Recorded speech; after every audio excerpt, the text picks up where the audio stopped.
আমি আদৰাৰ লগে লগে সমান্তৰালভাৱে আমি এই অঞ্চলত বিশেষকৈ অসমৰ পশ্চিম অঞ্চলত আমাৰ যি গুৱাহাটীয়ে হওক বা নলবাৰী হওক বা বজালীয়ে হওক বা আপ টু বঙাইগাঁও পৰ্যন্ত তো এপিনে বিহুৰো উৎসাহ আহিছে, এপিনে মোদীৰো উৎসাহ আহিছে। কাৰণ কিয় মোদী ডাঙৰীয়াই সম্ভৱতঃ 2016 চনৰ পিছত এইবাৰ আহিব। 2016 চনত ৰঙিয়া আৰু বৰপেটাত আহিছিলে মোৰ নিৰ্বাচনৰ সময়ত প্ৰায় 1.5 লক্ষ তাত জনসমাগম হৈছিলে।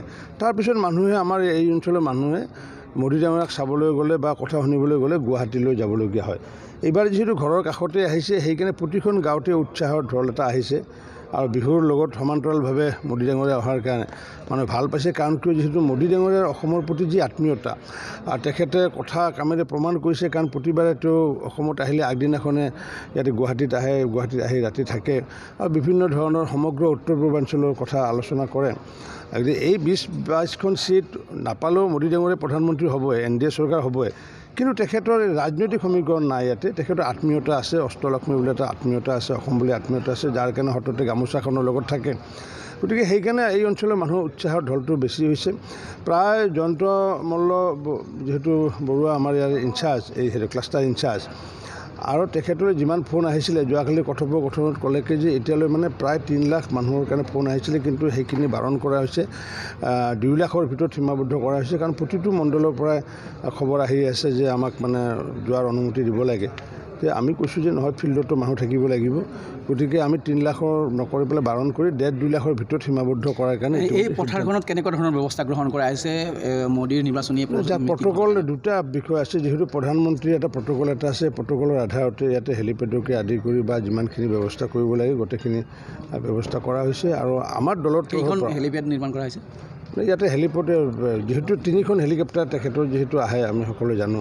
গতিকে সেইকাৰণে এতিয়া ধৰক তেখেতে যদি তাৰ পৰা যদি হেলিকপ্টাৰ যদি আহিলে, এখন হেলিকপ্টাৰটো আহিব নোৱাৰে, তো ৰেষ্ট্ৰিকশ্যন আছে প্ৰধানমন্ত্ৰীৰ ক্ষেত্ৰত বা ৰাষ্ট্ৰপতিৰ ক্ষেত্ৰত। গতিকে সেইটো ব্যৱস্থা আমি কৰা হৈছে। ইয়াৰ কাৰণে দলীয়ভাৱে যি কৰিব লাগে কৰা হৈছে আৰু প্ৰধানমন্ত্ৰী কাৰ্যালয়ৰ পৰা তেওঁলোকে যি কৰিবলগীয়া আছে চৰকাৰৰ কামখিনি চৰকাৰে কৰি আছে, দলৰ কামখিনি আমি দলে কৰি আছোঁ। আমি আদৰাৰ লগে লগে সমান্তৰালভাৱে আমি এই অঞ্চলত বিশেষকৈ অসমৰ পশ্চিম অঞ্চলত আমাৰ যি গুৱাহাটীয়ে হওক বা নলবাৰী হওক বা বজালীয়ে হওক বা আপ টু বঙাইগাঁও পৰ্যন্ত তো এপিনে বিহুৰো উৎসাহ আহিছে, এপিনে মোদীৰো উৎসাহ আহিছে। কাৰণ কিয় মোদী ডাঙৰীয়াই সম্ভৱতঃ 2016 চনৰ পিছত এইবাৰ আহিব। 2016 চনত ৰঙিয়া আৰু বৰপেটাত আহিছিলে মোৰ নিৰ্বাচনৰ সময়ত প্ৰায় 1.5 লক্ষ তাত জনসমাগম হৈছিলে। তাৰপিছত মানুহে আমাৰ এই অঞ্চলৰ মানুহে মোদী ডাঙৰীয়াক চাবলৈ গ'লে বা কথা শুনিবলৈ গ'লে গুৱাহাটীলৈ যাবলগীয়া হয়। এইবাৰ যিহেতু ঘৰৰ কাষতে আহিছে সেইকাৰণে প্ৰতিখন গাঁৱতে উৎসাহৰ ঢল এটা আহিছে আৰু বিহুৰ লগত সমান্তৰালভাৱে মোদী ডাঙৰীয়া অহাৰ কাৰণে মানুহে ভাল পাইছে। কাৰণ কিয় যিহেতু মোদী ডাঙৰীয়াৰ অসমৰ প্ৰতি যি আত্মীয়তা তেখেতে কথা কামেৰে প্ৰমাণ কৰিছে। কাৰণ প্ৰতিবাৰে তেওঁ অসমত আহিলে আগদিনাখনে ইয়াতে গুৱাহাটীত আহি ৰাতি থাকে আৰু বিভিন্ন ধৰণৰ সমগ্ৰ উত্তৰ পূৰ্বাঞ্চলৰ কথা আলোচনা কৰে। এই 20-22খন চিট নাপালেও মোদী ডাঙৰীয়া প্ৰধানমন্ত্ৰী হ'বই, NDA চৰকাৰ হ'বই। কিন্তু তেখেতৰ ৰাজনৈতিক সমীকৰণ নাই। ইয়াতে তেখেতৰ আত্মীয়তা আছে, অষ্টলক্ষ্মী বুলি এটা আত্মীয়তা আছে, অসম বুলি আত্মীয়তা আছে, যাৰ কাৰণে হঠাতে গামোচাখনৰ লগত থাকে। গতিকে সেইকাৰণে এই অঞ্চলৰ মানুহৰ উৎসাহৰ ঢলটো বেছি হৈছে। প্ৰায় জয়ন্ত মল্ল যিহেতু বৰুৱা আমাৰ ইয়াৰ ইনচাৰ্জ, এই ক্লাষ্টাৰ ইনচাৰ্জ, আৰু তেখেতৰ যিমান ফোন আহিছিলে যোৱাকালি কথোপকথনত ক'লে যে এতিয়ালৈ মানে প্ৰায় 3 লাখ মানুহৰ কাৰণে ফোন আহিছিলে, কিন্তু সেইখিনি বাৰণ কৰা হৈছে, 2 লাখৰ ভিতৰত সীমাবদ্ধ কৰা হৈছে। কাৰণ প্ৰতিটো মণ্ডলৰ পৰাই খবৰ আহি আছে যে আমাক মানে যোৱাৰ অনুমতি দিব লাগে। আমি কৈছোঁ যে নহয়, ফিল্ডতো মানুহ থাকিব লাগিব। গতিকে আমি 3 লাখৰ নকৰি পেলাই বাৰণ কৰি 1.5-2 লাখৰ ভিতৰত সীমাবদ্ধ কৰাৰ কাৰণে এই পথাৰখনত কেনেকুৱা ধৰণৰ ব্যৱস্থা গ্ৰহণ কৰা হৈছে মোদীৰ নিৰ্বাচনী প্ৰট'কল দুটা বিষয় আছে। যিহেতু প্ৰধানমন্ত্ৰীৰ এটা প্ৰট'কল এটা আছে, প্ৰট'কলৰ আধাৰতে ইয়াতে হেলিপেডকে আদি কৰি বা যিমানখিনি ব্যৱস্থা কৰিব লাগে গোটেইখিনি ব্যৱস্থা কৰা হৈছে। আৰু আমাৰ দলত হেলিপেড নিৰ্মাণ কৰা হৈছে।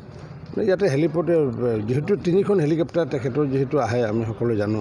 গতিকে সেইকাৰণে এতিয়া ধৰক তেখেতে যদি তাৰ পৰা যদি হেলিকপ্টাৰ যদি আহিলে, এখন হেলিকপ্টাৰটো আহিব নোৱাৰে, তো ৰেষ্ট্ৰিকশ্যন আছে প্ৰধানমন্ত্ৰীৰ ক্ষেত্ৰত বা ৰাষ্ট্ৰপতিৰ ক্ষেত্ৰত। গতিকে সেইটো ব্যৱস্থা আমি কৰা হৈছে। ইয়াৰ কাৰণে দলীয়ভাৱে যি কৰিব লাগে কৰা হৈছে আৰু প্ৰধানমন্ত্ৰী কাৰ্যালয়ৰ পৰা তেওঁলোকে যি কৰিবলগীয়া আছে চৰকাৰৰ কামখিনি চৰকাৰে কৰি আছে, দলৰ কামখিনি আমি দলে কৰি আছোঁ।